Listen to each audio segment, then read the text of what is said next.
来看嘉义县推动中小学的艺术和美感培养课程，以阿里山等6个乡镇做主题，互学校来发展教学活动，希望互囡仔来了解在地特色，欣赏家乡的水。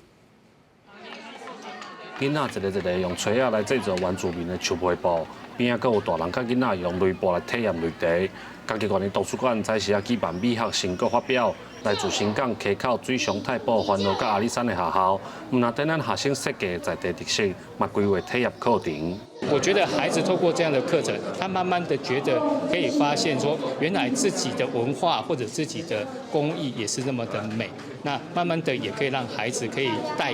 出去，让其他更多的人可以接触到这样的一个工艺之美。好爽，为什么？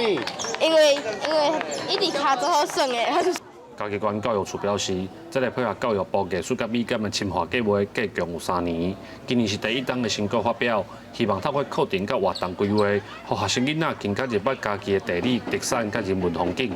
让孩子们参与这样的活动呢，可以认识嘉义县在地各式各样的特色，认识阿里山上那个族，然后还有一些他们自己的文化特色。太保是跟溪口乡有南染，这是我之前完全不知道。学校结合在地特色，让学生透过实际参与来发展艺术课程。嘉义县教育处指出，3档的计划，唔但希望会当替嘉义县18乡镇找到在地特有的美学课程，嘛让囡仔透过这个内容，深化对在地文化的认同。记者林慧婷，嘉义报道。